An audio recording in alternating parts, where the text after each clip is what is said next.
തിരഞ്ഞെടുപ്പെടുത്തതും കോൺഗ്രസിൽ പ്രശ്നങ്ങളുടെ ഒരു ഘോഷയാത്രയാണ്. ഒന്നിനു പുറകെ ഒന്നായി വന്നുകൊണ്ടേയിരിക്കുകയാണ്. യൂത്ത് കോൺഗ്രസ് സംസ്ഥാന അധ്യക്ഷൻ രാഹുൽ മാങ്കൂട്ടത്തിലിന്റെ അറസ്റ്റ് 2 കേസുകളിൽ കൂടി പോലീസ് രേഖപ്പെടുത്തിയിരിക്കുകയാണ്. സെക്രട്ടേറിയറ്റ് മാർച്ചിലുണ്ടായ സംഘർഷവുമായി ബന്ധപ്പെട്ടുള്ള കേസുകളിലാണ് അറസ്റ്റ്. തിരുവനന്തപുരം ജില്ലാ ജയിലിൽ വെച്ച് കണ്ടോൺമെന്റ് പോലീസാണ് രാഹുലിന്റെ അറസ്റ്റ് രേഖപ്പെടുത്തിയത്. അറസ്റ്റ് ചെയ്ത 2 കേസുകളിൽ കൂടി റിമാൻഡ് ചെയ്താൽ രാഹുൽ നേരെ കോടതിയിലേക്ക് എത്തും. ഈ കേസുകളിലും ജാമ്യമില്ലാ വകുപ്പുകളാണ് രാഹുലിനെതിരെ ചുമത്തിയിരിക്കുന്നത്. നേരത്തെ ആകെയുള്ള 3 കേസുകളിൽ ഒന്നുമായി ബന്ധപ്പെട്ടായിരുന്നു വീട്ടിൽ നിന്നും രാഹുലിനെ അറസ്റ്റ് ചെയ്തത്. രാഹുലിന്റെ ജാമ്യ ഹർജി 17-ന് പരിഗണിക്കാനിരിക്കെയാണ് പുതിയ കേസുകളിലെ അറസ്റ്റ് നടന്നതെന്നതും ശ്രദ്ധേയമാണ്. എന്തിനാണ് രാഹുൽ പോലീസിന്റെ പിടിയിലായത്? തത്കാലം വ്യാജരേഖ കേസിലാണ്. സെക്രട്ടേറിയറ്റ് മാർച്ചിലെ സംഘർഷവുമായി ബന്ധപ്പെട്ട കേസിലാണ് രാഹുൽ മാങ്കൂട്ടത്തിനെ പോലീസ് വീണ്ടും അറസ്റ്റ് ചെയ്തത്.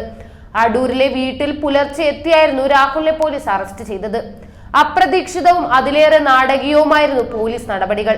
അതിരാവിലെ പോലീസ് സംഘം യൂത്ത് കോൺഗ്രസ് അധ്യക്ഷന്റെ അടൂരിലെ വീട്ടിലെത്തി വളയുകയായിരുന്നു. പ്രാദേശിക പ്രവർത്തകർ പോലീസിനെ ചെറുക്കാൻ ശ്രമിച്ചെങ്കിലും ഫലമുണ്ടായില്ല. നവകേരള സദസ്സിനെതിരായ സമരങ്ങളെ പോലീസും മുഖ്യമന്ത്രിയും അംഗരക്ഷകരും ചേർന്ന് മർദ്ദിച്ചതിൽ പ്രതിഷേധിച്ചാണ് സെക്രട്ടേറിയറ്റിന് മുന്നിൽ സമരം നടത്തിയത്. ഡിസംബർ 20-ന് രജിസ്റ്റർ ചെയ്ത കേസിൽ പ്രതിപക്ഷ നേതാവ് VD സതീശനാണ് 1-ാം പ്രതി. MLA-മാരായ ഷാഫി പറമ്പിലും M വിൻസെന്റും 2ഉം 3ഉം പ്രതികളാണ്. ഇതിനിടയിലാണ് 4-ാം പ്രതിയായ യൂത്ത് കോൺഗ്രസ് അധ്യക്ഷനെതിരായി പോലീസ് നടപടിയെടുത്തത്. അതേസമയം രാഹുലിന്റെ അറസ്റ്റിൽ പ്രതിഷേധിച്ച് സംസ്ഥാനത്തിന്റെ വിവിധ ഭാഗങ്ങളിൽ നടന്ന പ്രകടനത്തിൽ പലതും സംഘർഷത്തിലാണ് കലാശിച്ചത്. ഇന്നലെ ആലപ്പുഴയിൽ നടന്ന പ്രതിഷേധത്തിൽ പോലീസും യൂത്ത് കോൺഗ്രസ് പ്രവർത്തകരും തമ്മിൽ ഏറ്റുമുട്ടലുണ്ടായി. കളക്ടറേറ്റിലായിരുന്നു യൂത്ത് കോൺഗ്രസ് മാർച്ച് സംഘടിപ്പിച്ചത്. കഴിഞ്ഞ ദിവസങ്ങളിലും സമാനമായ രീതിയിൽ പ്രതിഷേധ മാർച്ചുകൾ യൂത്ത് കോൺഗ്രസ് സംഘടിപ്പിച്ചിരുന്നു. കോൺഗ്രസുകാർ ഇങ്ങനെ പ്രതിഷേധിക്കുന്നത് കൊണ്ടൊന്നും ഒരു കാര്യവുമില്ല. നിയമം അതിന്റെ വഴിക്ക് തന്നെ നീങ്ങും. അതിൽ നിന്നും രക്ഷപ്പെടാൻ ഒരു രാഹുൽ മാങ്കൂട്ടത്തിനോ സതീശനോ അല്ലെങ്കിൽ സുധാകരനോ കഴിയില്ല.